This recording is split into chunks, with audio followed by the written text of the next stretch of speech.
Queremos ahora también preparar nuestros corazones porque vamos a intentar descubrir tu persona, entender tu carácter, lo que sos, y ayudarnos a través de todas las Escrituras, especialmente lo que estamos analizando en este tiempo del Éxodo, lo que vos quisiste dejar plasmado, estas historias, estas plagas, estas señales, prodigios que manifiestan tu autoridad, tu soberanía. Ayúdanos a asombrarnos de tu persona y a rendirnos a ti, Señor. En el nombre de Jesús. Amén. Bueno, muy bien. Estamos entonces en el libro del Éxodo y hoy vamos a comenzar a analizar un poquito lo que son las plagas, lo que muchos conocen como las plagas, aunque creo que el término quizá en el contexto literario funciona mejor si fueran, que de hecho aparece también, señales y prodigios. Es decir, son señales que hace Dios para poder expresar algo, ¿no? No es simplemente una plaga porque Dios es caprichoso y quiere castigar al faraón, ni mucho menos, sino que es una expresión de la autoridad de Dios, especialmente frente a los supuestos dioses de Egipto, ¿no? Que muchos de los egipcios tenían, y obviamente también los hebreos, quizá por su desconocimiento de Dios, habían también empezado a generar esa relación con los dioses, ¿no?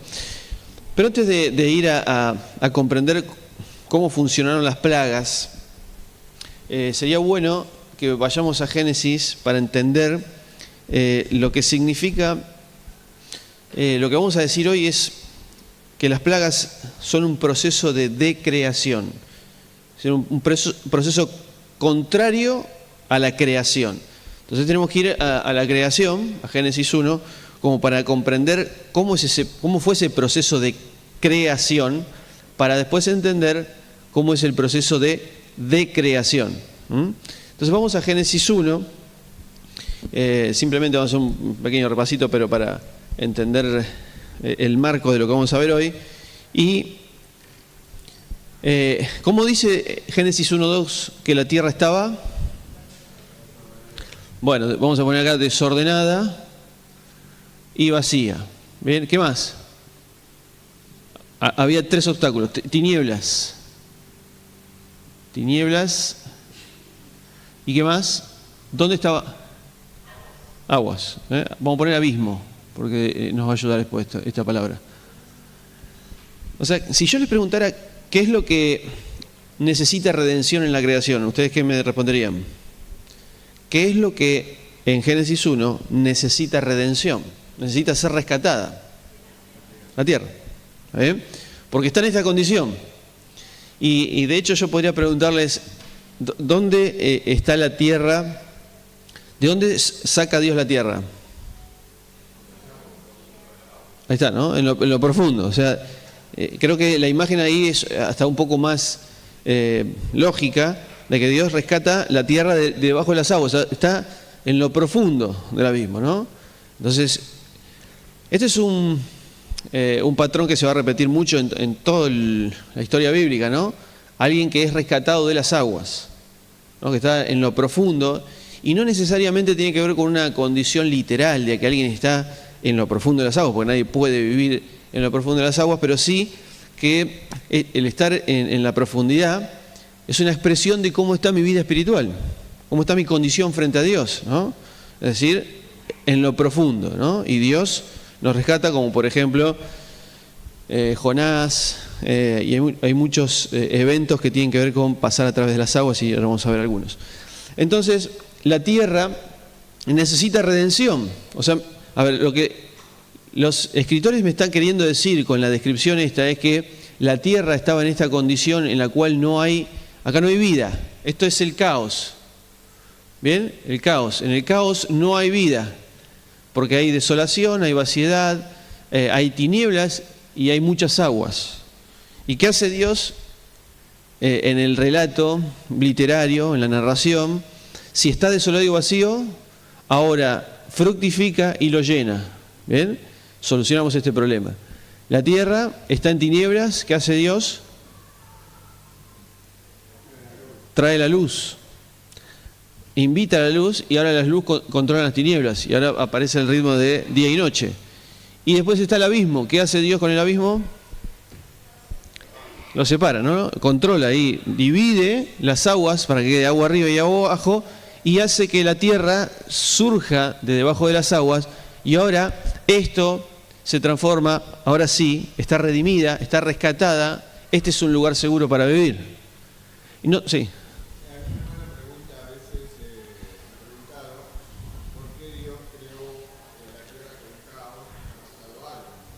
Claro, Carlos me pregunta o me dice que hay algunos hermanos que también preguntan de cómo Dios pudo haber creado la tierra desordenada y vacía, ¿no? Es raro, ¿no? Esto, ver que lo primero que vemos en el segundo versículo de Génesis 1 tenemos toda esta situación.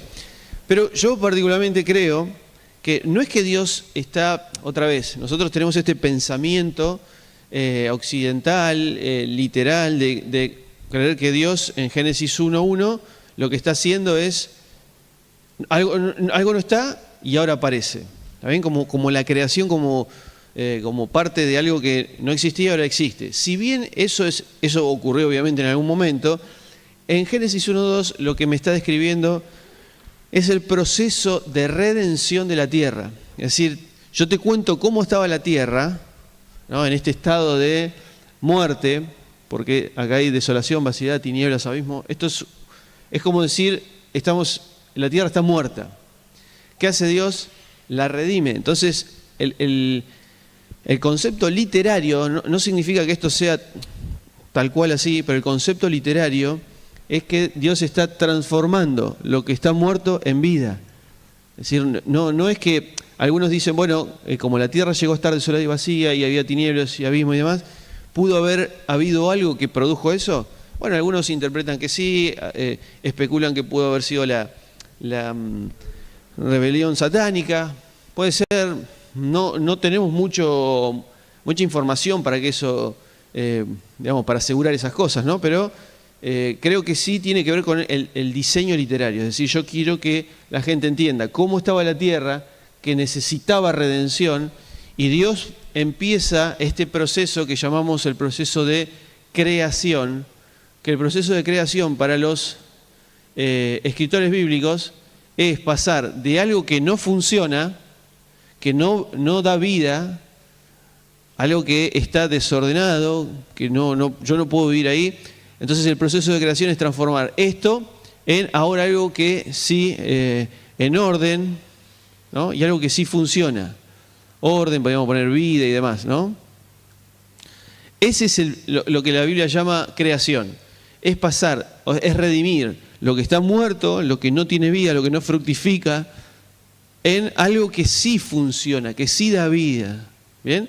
Entonces ahora, ¿por qué Dios quiere redimir la tierra? Y yo les preguntaba en Génesis 1 nada más, sin tener toda la información que viene después. ¿Por qué Dios quiere redimir la tierra? Bien.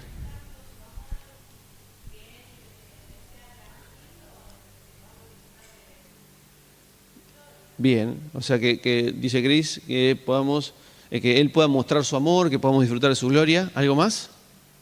Está muy bien eso.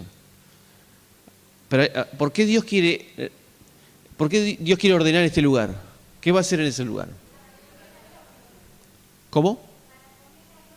Para poner al hombre, perfecto. ¿Y a quién más, aparte del hombre? Bien, todo lo que tiene con la creación, pero ¿hay alguien más que va a vivir en la tierra? ¿Cómo? Sí, la presencia de Dios. Ahí está. Entonces, si yo tengo, a ver, si el lugar de Dios, que son los cielos, según los escritores bíblicos, va a estar en la tierra, yo tengo que redimir la tierra. La tierra no puede estar así nomás, porque lo voy a decir así, medio bruto, pero lo impuro no puede estar con lo puro. Entonces Dios redime la tierra para que sea el lugar que ahora se pueda unir lo divino con lo humano, para que ahora el ser humano se transforme en la imagen de ese Dios, ¿no? Entonces ahora Dios puede estar en la tierra. Antes, en esta condición, esto no tiene nada que ver con Dios. Entonces Dios lo que hace es la redime, la salva, la rescata a través de un proceso de creación, y genera orden, vida, todo funciona, y es ahí donde Dios sí puede estar ahí. Es ahí donde Dios se presenta y empieza a relacionarse con el hombre. ¿Me siguen? ¿Se entiende el concepto? Bien, entonces, ahora, nosotros vamos a ver que el proceso contrario a la creación, vamos a poner así, este es el símbolo, ¿no? ¿Verdad? Que es contrario, ¿no? De creación. Es decir, ¿qué sería el proceso de creación? ¿Qué creen ustedes? Si esto es el proceso, o sea, pasar de esto a esto es el proceso de creación, ¿qué sería el proceso de creación? Exacto, ¿no? Lo inverso. Es decir, todo lo que tiene orden, todo lo que tiene vida, empieza a virar para este lado de nuevo. Es decir, vuelve todo a lo que es desorden, tinieblas, vaciedad, abismo. ¿Recuerdan en la Biblia donde hay un proceso de creación? Por ejemplo, en el libro de Génesis. En el diluvio. El diluvio es exactamente una descripción de cómo, por ejemplo, las aguas comienzan otra vez a unirse. Lo que Dios había separado en Génesis 1, ahora en Génesis 7, está otra vez y va a usar mucho vocabulario de que Dios hizo que las aguas aumentaran, o sea, avanzaran como si fueran un ejército, ¿no? Avanzan y otra vez todo se llenó de agua. ¿Y qué hace Dios en Génesis 8?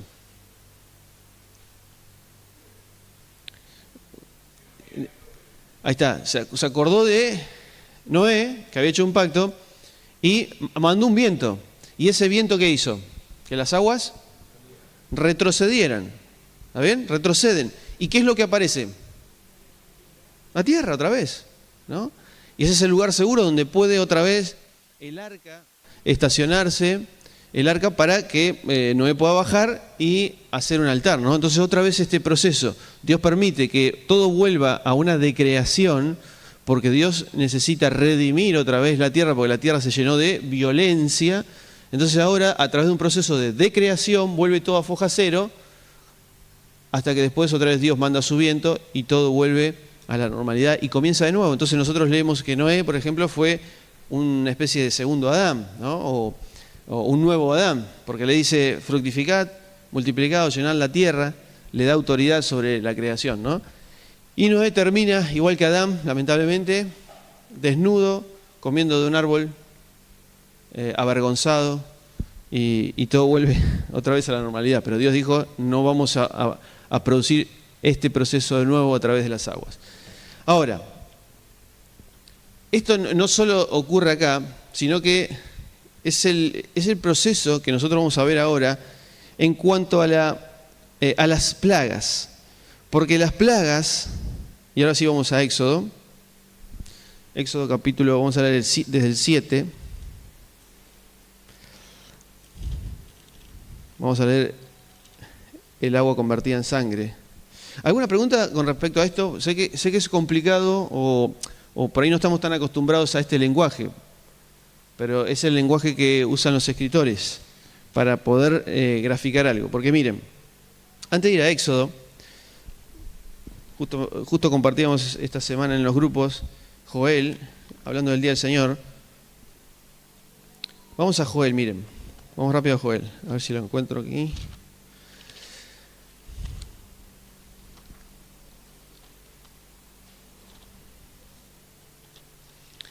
Vamos a Joel.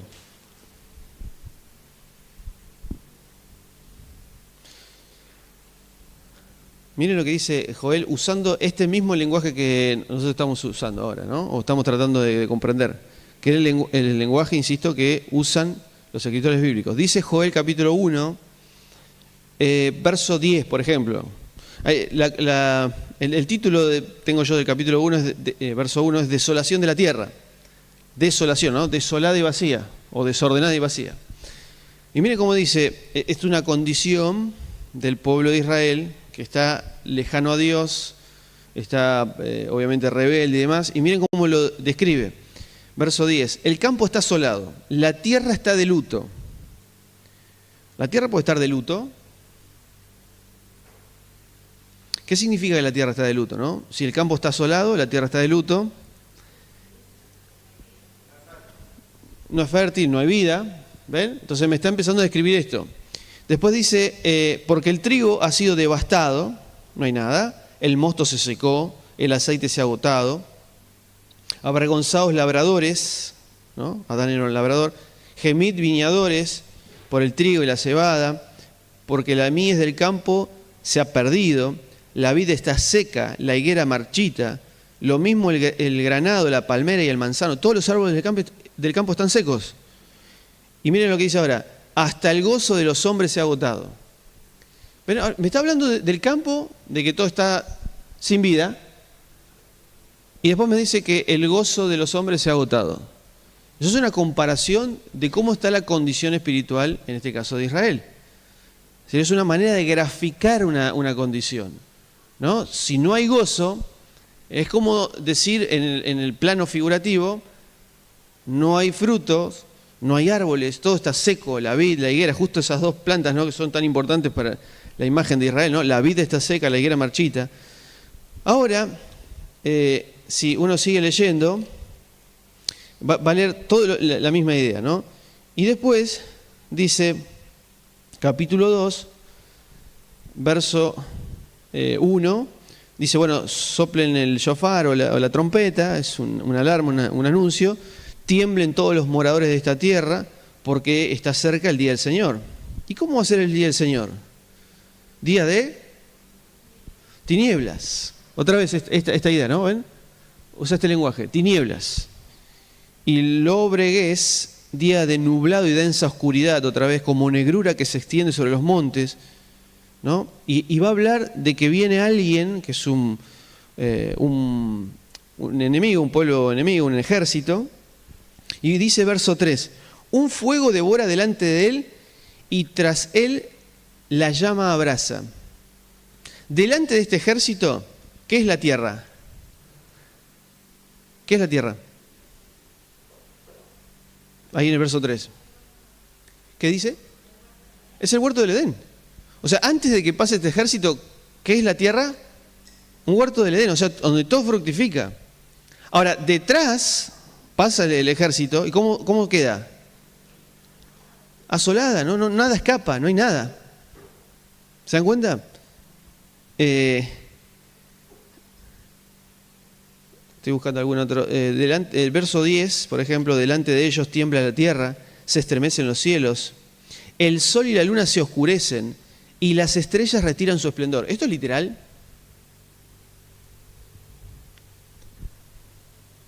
Dice que el sol y la luna se oscurecen y las estrellas retiran su esplendor. No, esto le va a pasar a Israel. Le pasó a Israel cuando... Bueno, ahí está, ¿ven? No es literal. Entonces, cuando nosotros leemos este tipo de lenguaje, insisto, las representaciones son muy, muy importantes. Lo que figura cada cosa es importante. Por eso dice, el sol y la luna se oscurecen. Ahora, no es que va a haber un eclipse, ¿no? Uno dice, bueno, si el sol se oscurece es porque hay un eclipse. Pero no es lo que quiere comunicar el autor. Lo que está queriendo comunicar el autor es que el pueblo de Israel va a sufrir un tiempo complicado. Por eso dice que el sol se oscurece. O sea, está de creación, ¿no? Todo vuelve a las tinieblas. Y las... Sí.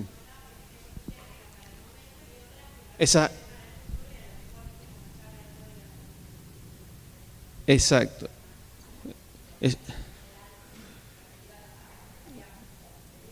Tal cual. O sea, lo que Cris dice es que también este suceso puede ser no solamente de ese momento, sino del futuro. Y es exactamente lo que va a pasar.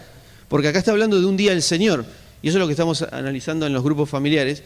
¿Qué significa? No sé si algunos llegaron o otros ya están más adelante, pero el día del Señor, nosotros pensamos que el día del Señor era algo que iba a pasar en el futuro. Pero es algo que le pasó al pueblo de Israel en el tiempo antiguo, es algo que le pasó a Babilonia, es algo que le pasó a Egipto, es algo que obviamente va a pasar ahora, también en algún momento, donde Dios está ejerciendo, quiere otra vez traer todo al orden, y hace pasar por un tiempo complicado, ¿no? Y lo describe de esta manera, el sol y la luna se oscurecen y las estrellas retiran su esplendor, ¿no? Y, bueno, si siguen leyendo, van a ver que en el verso 12 del capítulo 2 de Joel, dice arrepentíos. Volveos a mí de todo corazón, con ayuno, lloro y lamento. Rasgad vuestro corazón y no vuestros vestidos. Volveos a nuestro Dios, que Él es clemente y compasivo, lento para la ira. Pero ¿por qué si me estás hablando de la creación y ahora me estás diciendo que hay que arrepentirse? ¿Por qué Dios habla de una condición de la creación y después me dice que se tienen que arrepentir? ¿Por qué une estas dos cosas?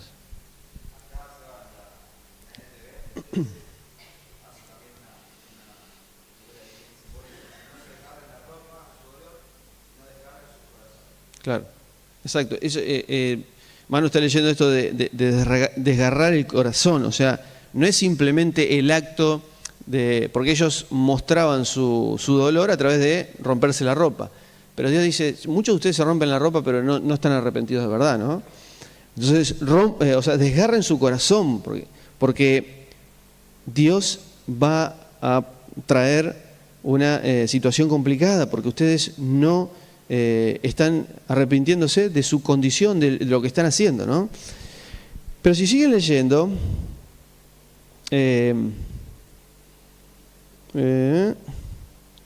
miren lo que dice verso 18 de Joel 2. Estamos en Joel 2. Estoy haciendo un paréntesis para entender el lenguaje de la creación, ¿no? Entonces dice Joel 2:18, entonces Dios, lleno de celo por su tierra, tuvo misericordia de su pueblo y respondió a su pueblo diciendo, aquí yo os envío, ¿qué trae? Trigo, vino, aceite, y os saciaréis de ellos, y ya no haré de vosotros el oprobio de las naciones. Alejaré de vosotros al del norte, los dispersaré por tierra seca y desolada. O sea, esto es lo que va a hacer con los enemigos, ¿no? Verso 21. Regocíjate y alégrate, oh tierra, y no temas. ¿Ven? Le habla a la tierra. No temas, porque Dios ha hecho proezas. No teman animales del campo, porque los pastos del desierto germinarán. ¿Qué me está diciendo? Porque el árbol llevará su fruto, y la vid y la higuera darán su riqueza. ¿Qué es ese proceso? Otra vez. De creación. Todo empieza a fructificar de nuevo. Pero está hablando de la condición de arrepentimiento y de transformación del pueblo de Israel. ¿Me siguen? Si hay alguien que no lo ve, no lo entiende, por favor me corta. Entonces después dice, verso 23, alegraos, oh hijos de Sión, regocijaos en Dios vuestro Padre, ¿no? Que os da la lluvia temprana en su tiempo y la lluvia tardía como antaño, y derrama para vosotros el aguacero, ¿no? Y otra vez, todo se va a llenar de trigo, de vino, de aceite. Dice, os restituiré, verso 25, los años que devoró el saltón, el saltamontes, el cigarrón, la langosta, mi gran ejército que envié contra vosotros. Comeréis en abundancia y os saciaréis. ¿Qué está diciendo Dios acá?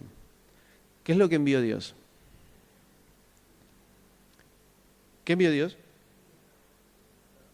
Había enviado antes plagas. El saltón, el cigarrón, la langosta. ¿No es lo mismo que pasó con Éxodo? ¿No es lo mismo que las plagas del Éxodo?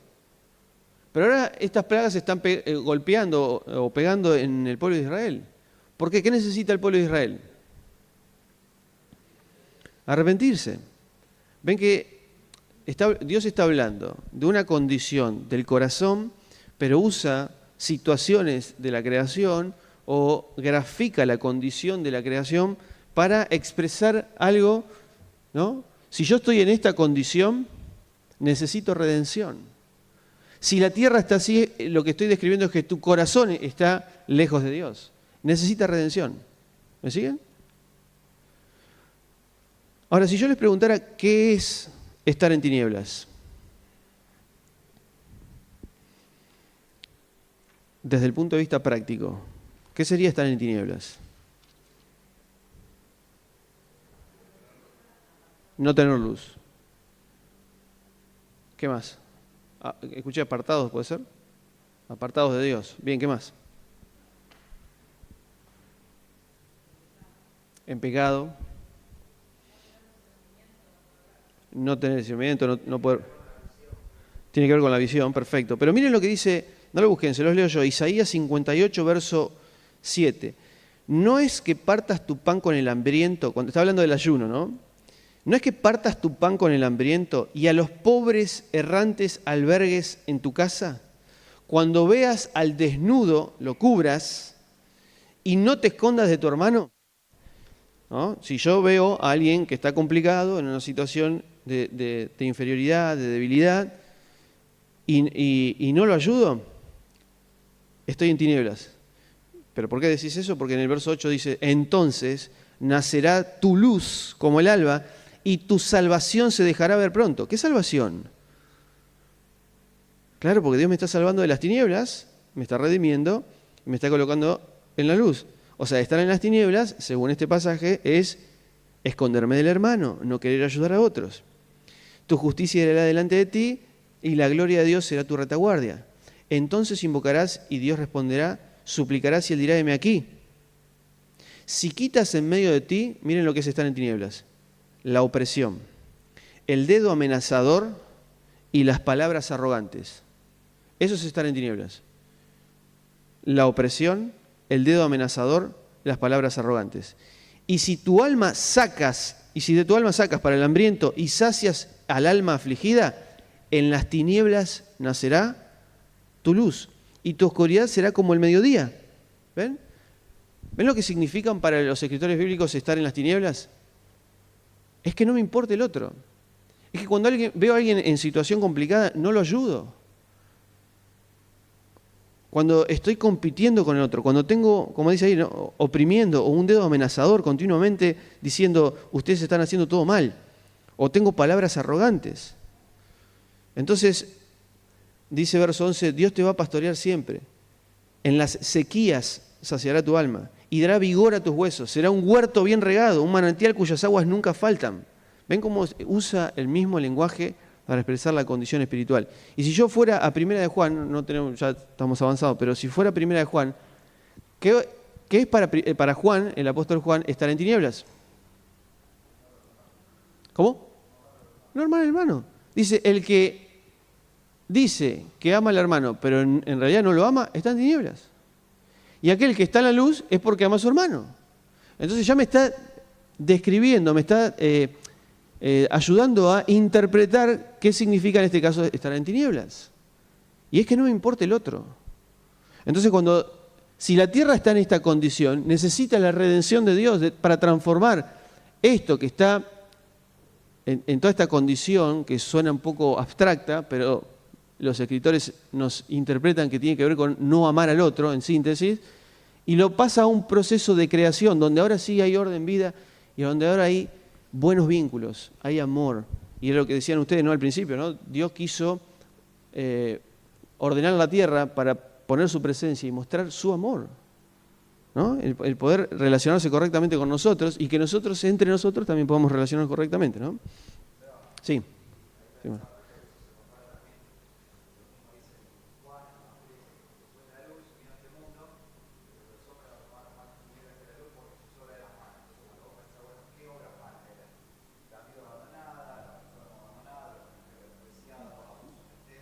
Totalmente. Tal cual. Bueno, lo que dice Manu es muy interesante porque él está vinculando otra vez. En Juan capítulo 3 dice, porque la luz vino al mundo, pero los hombres amaron más las tinieblas, porque sus obras eran malas. Y Manu decía, claro, ¿cuáles eran las obras malas? El no preocuparse por otros, el no amar a otros. Porque dice, abandonaron a la viuda, no se interesaron por los huérfanos, por el extranjero, no les importó nada del otro, ¿no? Entonces, esa es la condición de estar en tinieblas. Entonces ahora, lástima que no tenemos más tiempo, pero el próximo domingo quizá lo podamos volver a masticar un poquito más, pero vamos a Éxodo, ahora sí, para ver rápido las plagas. Vamos a ver solamente 3. ¿Cuántas plagas había? Habíamos dicho, el domingo pasado Elisra dijo, ¿cuántas plagas había? ¿Cuántas? 12, bien. Y podríamos dividirlo así, o sea, hay 12 señales. Hay una, es como si, vamos a decir, las 10 plagas están encerradas entre paréntesis. ¿Ok? 10 plagas. Entonces tenemos la primera, que es el paréntesis, las 10 plagas, y cierra el paréntesis, la 12ª. Ahora, ¿cuál es la primera señal? La primera señal, no la primera, está bien, la plaga, la primera es es el agua convertida en sangre, pero la primera señal, la vara. O sea, hay una vara que se transforma en serpiente. ¿Está bien? Esa es la primera señal, o sea, se abre el paréntesis. Y Dios le dice a Moisés, tira la vara, transformarla en serpiente y después tomarla de la cola y se va a volver a transformar en vara. ¿Qué está demostrando? ¿Recuerdan que habíamos dicho que demostraba eso? ¿Que Dios tiene qué? ¿Sobre quién? ¿Sobre? Sobre el caos. Es cierto, sobre Faraón y el Egipto. Pero ¿qué representa el Faraón? ¿Qué representan los egipcios? El caos, el mal, ¿no? Entonces lo que Dios le está mostrando para arrancar, la primera señal es: yo tengo poder sobre el caos, la maldad, o como ellos lo representan, ¿no? Después vienen las 10 plagas. Perfecto. La última plaga, ¿recuerdan? Bien, pero la plaga es la muerte de los primogénitos. Ahora, ¿cuál es la señal número 12? Lo que decía Analía. Se abre el mar y ¿qué es lo que muere? Sí, ¿y qué más? El faraón. A ver, si arrancamos diciendo que Dios transforma la vara en serpiente y después Moisés la toma como diciendo Dios tiene el control sobre el faraón, sobre el mar, sobre el caos, ¿cómo cierra? Dios destruyendo toda esta representación del caos, la maldad, con 10 señales entre medio que van a manifestar el verdadero poder, soberanía y autoridad que tiene Dios sobre la creación. ¿Me siguen?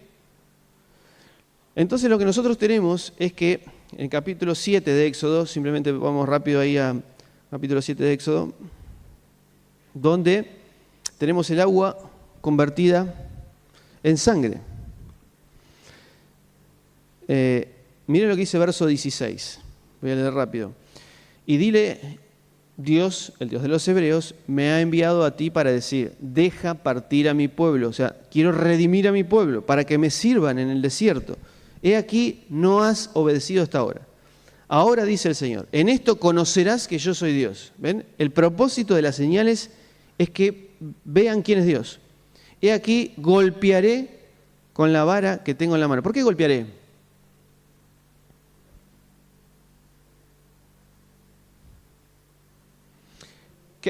¿Qué hacía el faraón con los egipcios, con los israelitas? Golpeaba, ¿verdad? Entonces, fíjense cómo es la contraposición. Si acá hay un proceso de que alguien está maltratando lo que Dios va a transformar eso, ¿no? Y ahora es Dios el que va a golpear. Aquí golpearé con la vara que tengo en la mano sobre las aguas que están en el Nilo, se convertirán en sangre.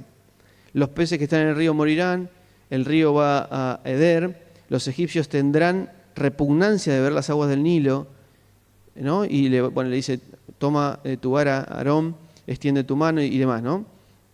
¿Por qué Dios quiere transformar? No nos vamos a meter puntualmente en los detalles de la plaga, pero ¿por qué Dios transforma el agua en sangre? ¿Qué es lo que quiere decir?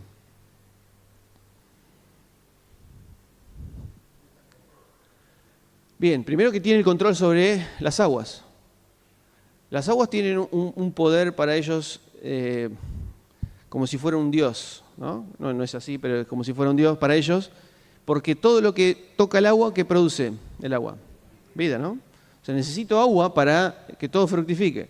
Ahora, si el agua se transforma en sangre, ¿puedo fructificar? ¿Qué pasa con los peces del mar, del río? ¿Mueren? Sí. Exacto. Totalmente, sí.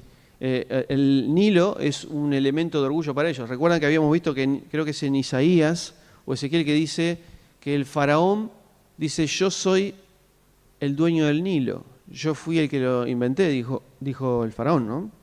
Mostrando su soberbia. Entonces, ahora que si el faraón dice, el río es mío, y viene otro supuesto Dios, ¿no? Llamado Jehová de los ejércitos, y dice, ¿vos creés que sos el dueño del río Nilo?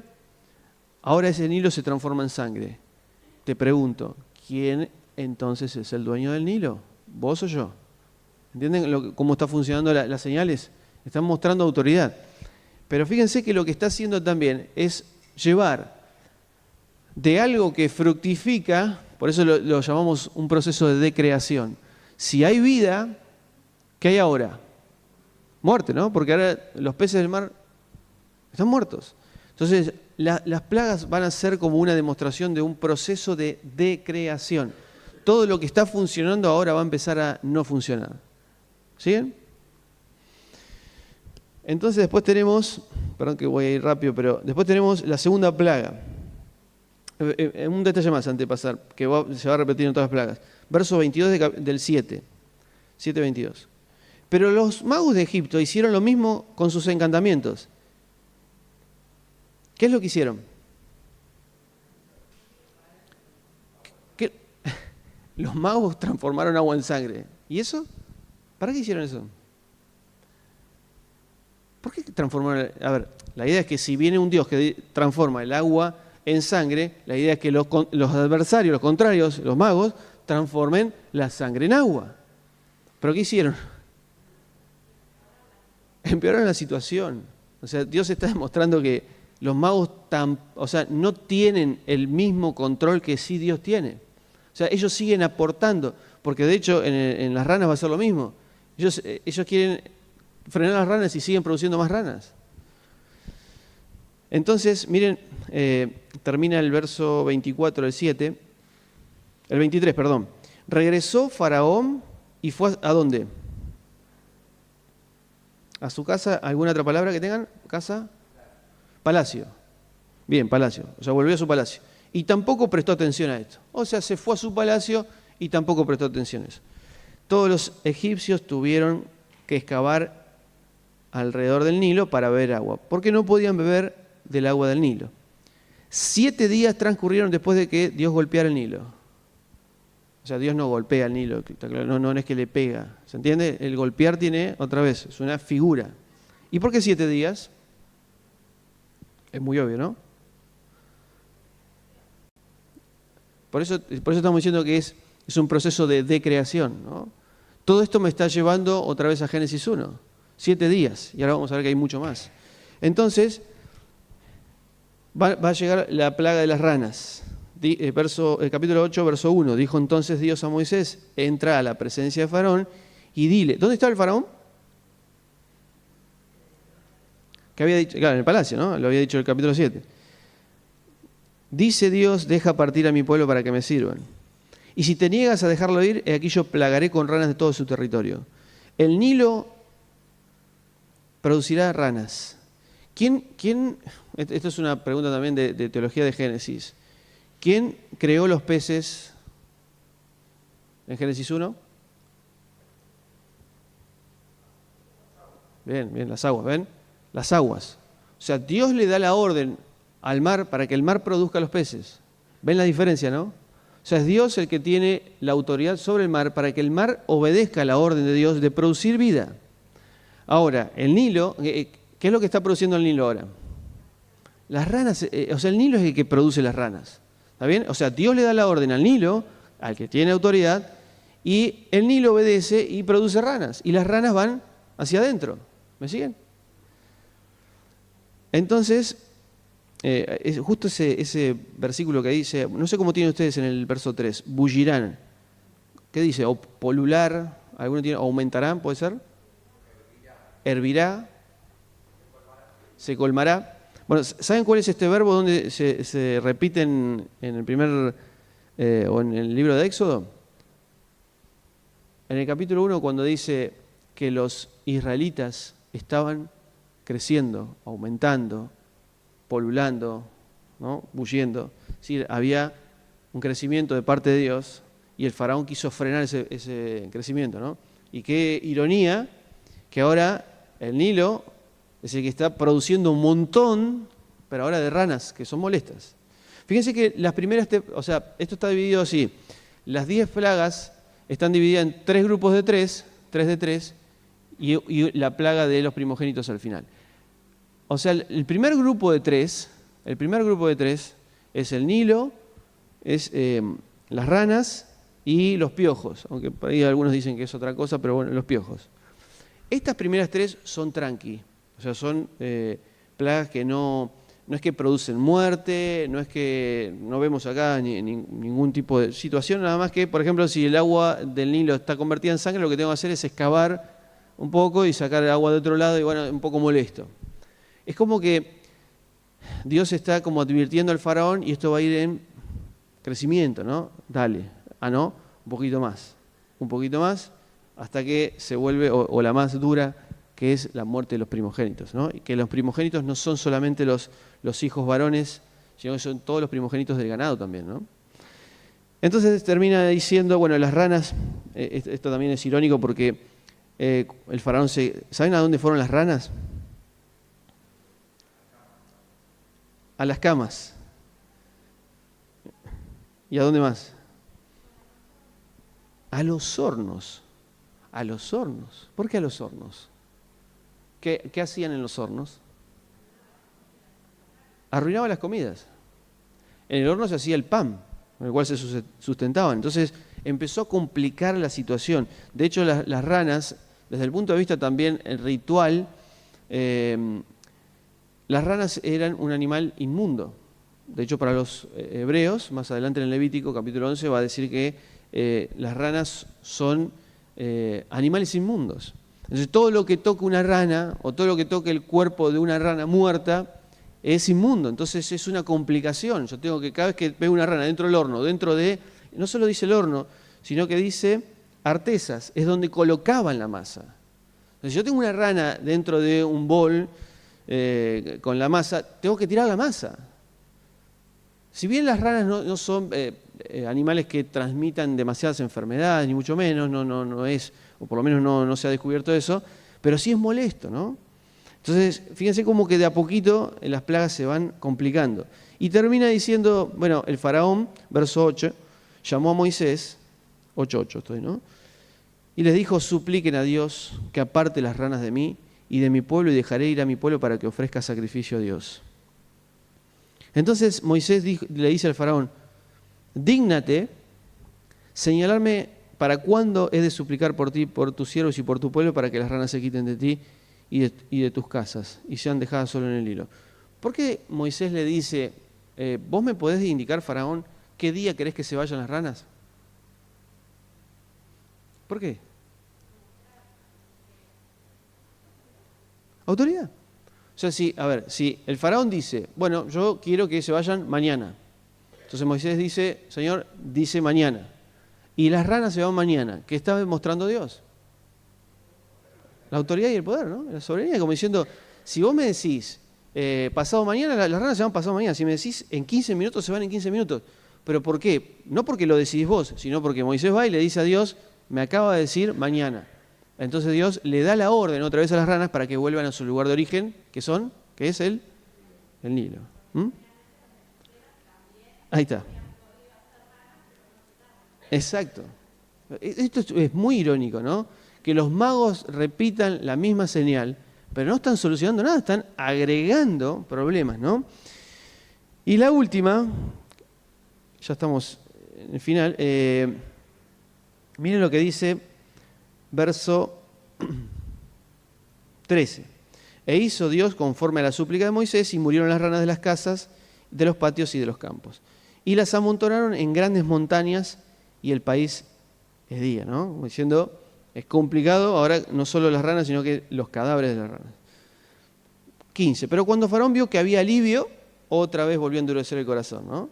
Y no los escuchó tal como Dios había hablado. Entonces Dios dijo a Moisés, di a Aarón, fíjense esto, extiende tu vara y golpea, ¿qué cosa? O sea, ¿por qué el polvo de la tierra? ¿Qué es lo que se convierte en piojos? ¿Por qué el polvo de la tierra? Ven que siempre nos lleva a pensar en el Génesis. El hombre fue creado del polvo de la tierra, es decir, Dios toma ese elemento, que es el polvo de la tierra, le sopla aliento, o sea, lo mezcla con agua, le sopla aliento de vida y ahora ese polvo se transforma en un ser viviente. Pero acá es negativo, porque otra vez, todo lo que Dios hizo de la muerte a la vida, transformó el polvo en vida, ahora es al revés. Ese polvo de la tierra se transforma en algo negativo, lleno de piojos. Lleno de piojos. Pero el problema no es los piojos, sino de lo que generaban, ¿no? Porque no solo tenían los piojos los hombres, verso 17, sino que también las bestias. Todo el polvo de la tierra se convirtió en piojos en todo el país de Egipto. ¿Esto es literal? No sé si como padre siempre que llegan los piojos a casa es complicado, ¿no? Peinar y sacar y bueno, que todo eso. Imagínense el polvo de la tierra lleno de piojos. ¿Eso es literal? O sea, pisaban piojos.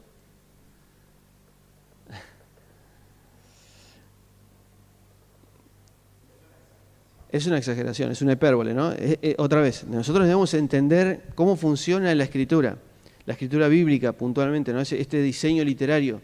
No es que todo el polvo de la tierra se volvió piojos, sino es una manera exagerada, una hipérbole de graficar que la complicación de que ahora está lleno de piojos, los animales y los hombres, ¿no?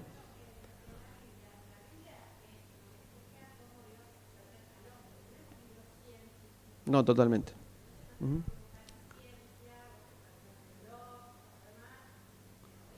Tal cual. Si bien, Chris dice que, bueno, si bien la Biblia no es un libro científico y demás, es cierto, no podemos... Sí, obviamente podemos descubrir algunos datos, pero en realidad la Biblia no fue escrita para hablarme de ciencia, no fue escrita para decirme cómo funciona el universo. Simplemente me está graficando quién tiene la autoridad, en este caso, sobre la creación. Y acá es donde está mostrando cómo este polvo de la tierra se transforma en piojos. Entonces, termina diciendo... Verso 19, entonces dijeron los magos a Faraón, no podemos, o sea, habían dicho, no podemos sacar los piojos, esto es el dedo de Dios.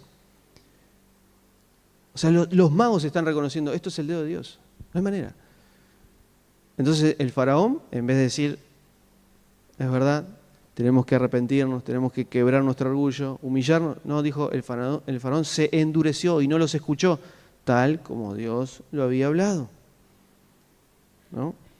Entonces, bueno, podríamos seguir, ya estamos en hora, pero simplemente quería resaltar esto, ¿no?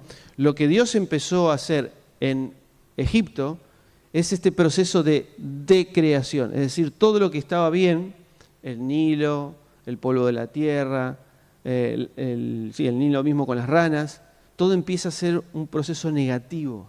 O sea, está llevando a la tierra de Egipto al caos, ¿no? Como estaba esto. Fíjense que hay una plaga, ¿cuál es creo que es la 9ª? ¿Cómo se llama esa plaga? Tinieblas. Inclusive hasta eso, ¿no? Es hasta literal, tinieblas. Todo se llena de tinieblas porque Dios está llevando otra vez este proceso al caos.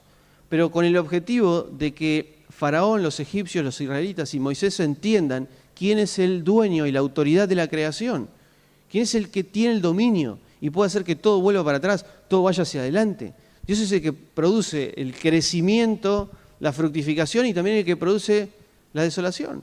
Lo vimos en Joel, ¿no? Para graficar algo mucho más profundo que una descripción de la creación. ¿Está bien? Entonces vamos a seguir analizando el domingo que viene también. Entonces los próximas 6 o 7 plagas que van a seguir describiendo este proceso de decreación. Oramos. Gracias, Señor, por este tiempo de tu palabra. Señor, hemos una vez más descubierto que tú tienes el poder, eres el soberano y tienes todo bajo tu control. Señor, estos detalles tan extraños de las plagas y demás no son más que una muestra más de que vos controlás cada momento de la creación, cada instante de nuestra vida. Inclusive, como dicen los evangelios, tú tienes contado hasta nuestros cabellos y estás manifestando que tienes un control absoluto sobre la creación y sobre nuestras vidas también. Por eso queremos, no queremos copiar la postura del faraón, queremos soltar nuestro deseo de creer que nosotros podemos lograr algo, que tenemos el control de nuestras vidas, que tenemos el control de nuestros hermanos, de nuestra familia. Nosotros simplemente somos servidores. El control lo tenés vos. Por eso nos rendimos a vos para que nos transformes, nos humilles, nos saques de la muerte para llevarnos a la vida. Que nos saques de nuestra condición de competencia, de rivalidad, de falta de perdón, para ir a un lugar donde todo fluye, donde podemos amar, donde podemos soltar, donde podemos perdonar, donde no hay competencia. Señor, este reino que tú estás armando tiene que ver con esto, ¿no? De amarse unos a otros. Y queremos ser parte de ese reino, Señor. Gracias por este tiempo en el nombre de Jesús. Amén. Nos preparamos para el culto. Gracias.